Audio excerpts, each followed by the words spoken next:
وَلَقَدْ يَسَّرْنَا الْقُرْآنَ لِلذِّكْرِ فَهَلْ مِن مُّدَّكِرٍ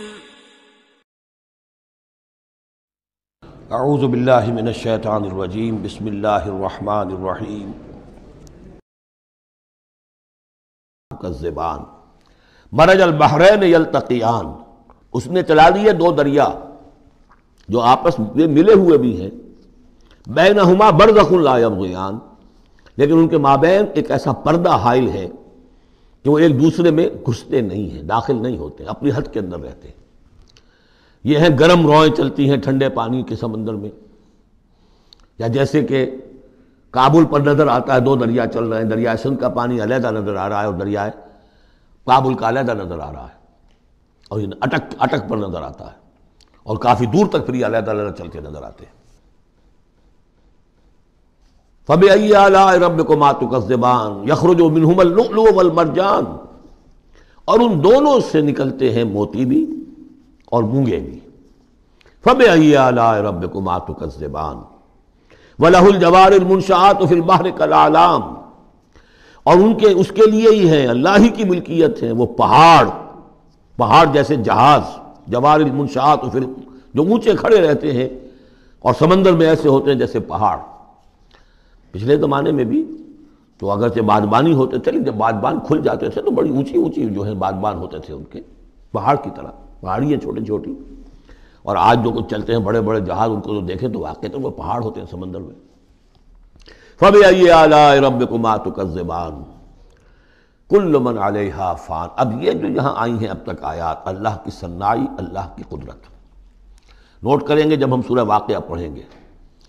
پہلے آیا ذکر قرآن، اس کی عظمت، اور اس کا جو ایک مضمر ہے چیز کہ انسان کو اس قرآن کی عظمت اور فضیلت کو سمجھ کر اگر اللہ نے وہ جو شعر علامہ اقبال کا، اگر یک قطرہ خون داری اگر مشتے پرے داری، بیا با من تو آ موزم طریق شاہ بازی را، اگر تمہارے جسم میں کوئی قطرہ خون ہے اور کوئی مٹھی بھر پر بھی تمہیں دے رکھے ہیں، اے چڑیا اے بیا، آؤ کہ میں تمہیں شاہ بازی کے طریقے سکھاؤں۔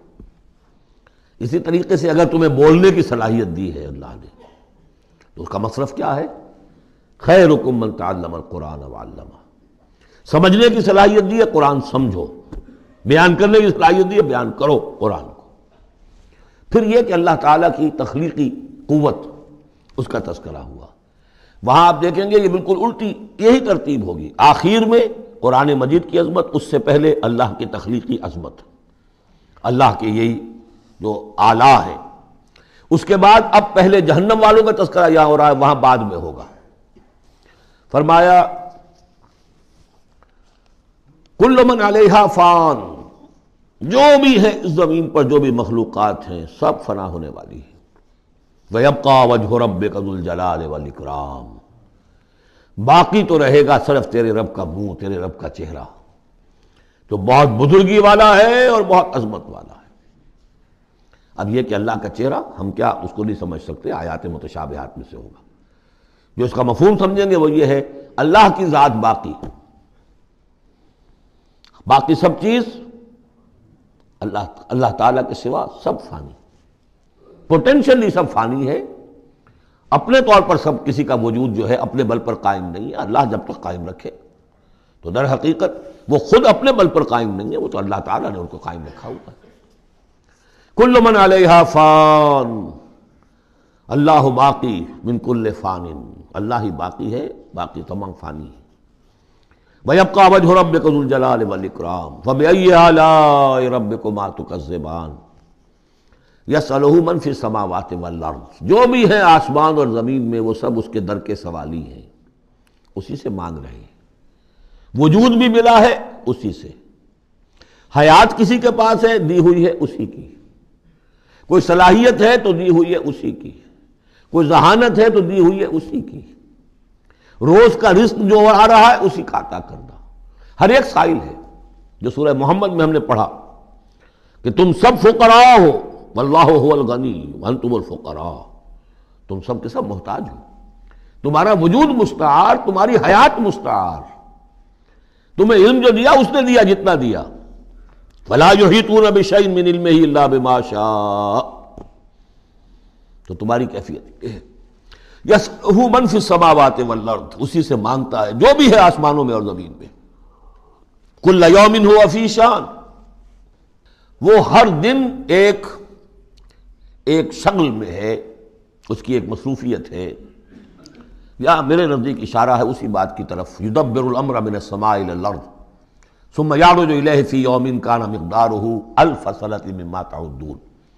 تدبیر امر ہے، ایک دن کی تدبیر وہ کرتا ہے. کیا کچھ اگرچہ وہ ایک دن اس کا 1000 سال کا ہے، اس میں کیا کیا ہونا ہے، کس طرح سے ہونا ہے، پھر وہ احکام کی تنفیذ ہوتی ہے، پھر اس کی رپورٹ ہے، اس کو واپس جاتی ہے.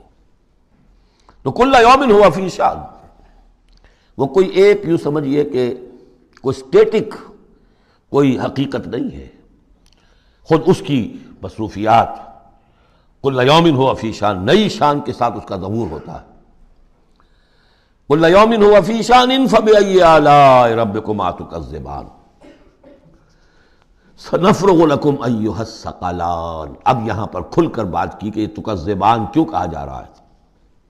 ہم جلد ہی فارغ ہو جائیں گے تمہارے لیے، اے دو بھاری قافلوں، اے انسانوں کا قافلہ اور اے جنات کے قافلے. ابھی جو ہے اس کائنات کو ہم نے چلایا ہوا ہے، ابھی مہلتیں ہم نے دے رکھی ہیں، وقت مقرر کیا ہوا ہے، اجل مسمى ہے اس کائنات کی بھی اور ہر قوم کی بھی. لکل امت اجل، ہر امت کے لیے بھی ایک اجل ہے، ہر ایک فرد کی اجل ہے، وہ سب ہے. لیکن القریب ہم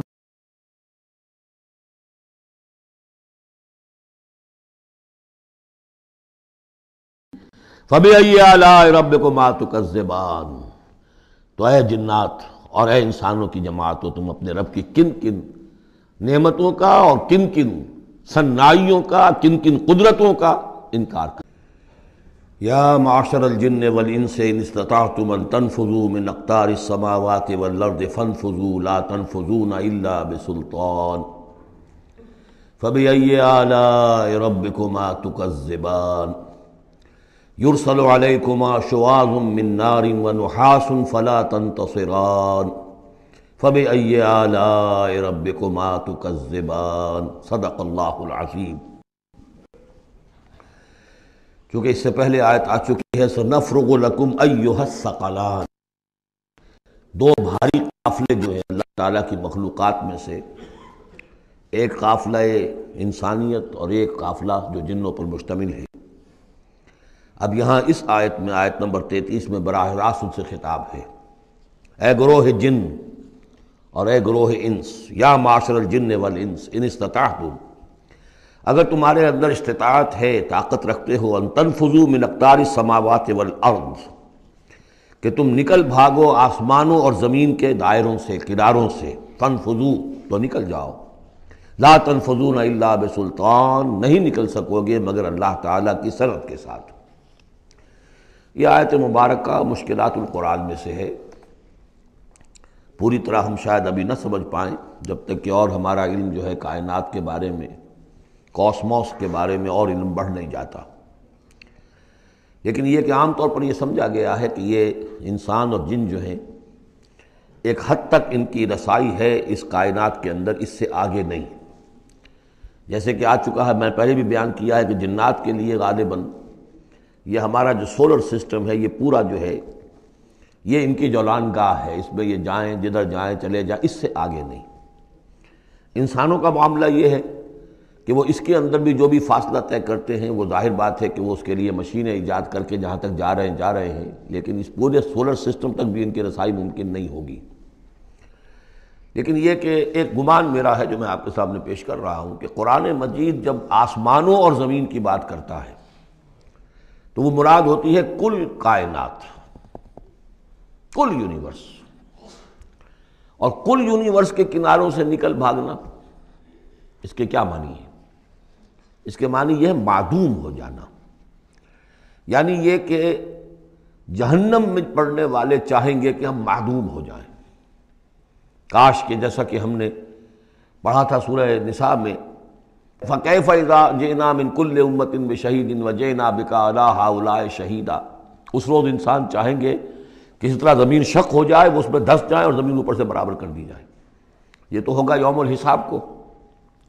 لیکن سوال یہ ہے کہ من اقطار السماوات والارض، تمام آسمانوں اور زمین کے کناروں سے نکل بھاگنا، معدوم ہونا، یہ بھی بس میں نہیں ہے۔ اللہ کے اذن سے ہی ہم بنے ہیں، ہمیں وجود عطا ہوا ہے، اور اللہ ہی کا اختیار ہے جو ہمیں معدوم کر سکتا ہے۔ ہم لاکھ چاہیں کہ معدوم ہو جائیں، معدوم نہیں ہو سکتے، یہ بھی ہمارے اختیار سے باہر ہے۔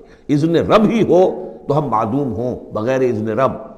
یہاں پر ویسے جو الا بسلطان، اللہ کا حکم، اللہ کی مرضی، اللہ کی سند، اس طرح کی کوئی بات ہے، اگرچہ عام طور پر بات وہ سمجھی گئی ہے جو پہلے میں نے بتایا، میرا گمان یہ ہے، واللہ عالم۔ بہرحال مشکلات القرآن میں سے ہے۔ فَبِأَيِّ آلَاءِ رَبِّكُمَا تُكَذِّبَانِ، تو تم اپنے رب کی کن کن نعمتوں اور کن کن صناعیوں اور کاریگریوں اور کن کی قدرتوں کا انکار کرو گے۔ یرسل علیکما شواظ من نار، تم پر پھینکے جائیں گے شعلے بھڑکتے ہوئے آگ کے، ونحاس، اور دھواں ملا ہوا، وہ آگ جس میں کہ دھواں ملا ہوا ہو، فلا تنتصران، پھر تم بدلہ نہیں لے سکو گے۔ فَبِأَيِّ آلَاءِ رَبِّكُمَا تُكَذِّبَانِ، فَإِذَا انشَقَّتِ السَّمَاءُ، جب آسمان پھٹ جائے گا، فَكَانَتْ وَرْدَةً كَالدِّهَانِ، تو ایسے ہو جائے گا گلابی رنگ کا جیسے کہ تیل کی تلچھٹ ہوتی ہے۔ جب تیل کو صاف کیا جاتا ہے تو اس کے نیچے جو تلچھٹ رہ جاتی گلابی رنگ کی۔ فَبِأَيِّ آلَاءِ رَبِّكُمَا تُكَذِّبَانِ فَيَوْمَئِذٍ لَا يُسْأَلُ عَنْ ذَنبِهِ إِنسٌ وَلَا جَانٌ، تو اس روز کوئی پوچھنے کی ضرورت نہیں ہوگی ان کے گناہوں کے بارے میں، نہ انسانوں سے نہ جنوں سے۔ اللہ تعالیٰ پوچھے گا، حساب کتاب بھی ہوگا، لیکن یہ کہ اپنی جگہ پر ہر ایک کے چہرے پر لکھا ہوگا اس کا انجام۔ بل الانسان علی نفسہ بصیرہ، چنانچہ کئی جگہ قرآن مجید میں نقشہ کھینچا گیا ہے، میدان قیامت میں جب لوگ کھڑے ہوں گے، کچھ لوگوں کے چہرے تر و تازہ ہوں گے، کچھ لوگوں کے اوپر مردنی چھائی ہوئی ہوگی، جس کی مثال بہترین ہوتی ہے ہائی سکولز کے اندر۔ ہر سال جب ڈکلیئر کرتے ہیں امتحان، سالانہ امتحان کا نتیجہ، تو جب کھڑے ہوتے ہیں طالب علم سننے کے لیے، تو بعض لوگوں کے چہروں کے اوپر لکھا ہوتا ہے کہ یہ فیل ہونے، اس لیے کہ انہیں معلوم ہے لکھ کر کے آئے تھے ہم، اور بعض کے چہرے تر و تازہ ہوتے ہیں، انہیں اگر فکر ہوتی ہے تو اس کی کہ میں فرسٹ آتا ہوں یا نہیں آتا، بس اس کی تشویش ہو سکتی ہے، لیکن یہ کہ انہیں کوئی اندیشہ یہ نہیں ہوتا کہ وہ فیل ہو جائیں گے۔ تو فَيَوْمَئِذٍ لَا يُسْأَلُ عَنْ ذَنبِهِ إِنسٌ وَلَا جَانٌ، اس دن پوچھا جانا ضروری نہیں ہوگا کسی سے بھی، نہ جن سے نہ انس سے، ان کے گناہ کے بارے میں۔ فَبِأَيِّ آلَاءِ رَبِّكُمَا تُكَذِّبَانِ يُعْرَفُ الْمُجْرِمُونَ بِسِیمَاهُمْ، پہچان لیے جائیں گے مجرم اپنے چہروں سے، چہرے ان کے اترے ہوئے ہوں گے، انہیں تو معلوم ہوگا۔ یعرف المجرمون بسیماہم فیؤخذ بالنواصی والاقدام، پھر ان کو پکڑا جائے گا ان کی پیشانی کے بالوں سے اور پاؤں سے، یعنی ہر ایک کو کوئی فرشتہ جو ہے وہ ادھر سے اس کی پیشانی کے بال پکڑے گا اور ادھر سے اس کی ٹانگیں پکڑ کر ٹاس کرے گا اسے۔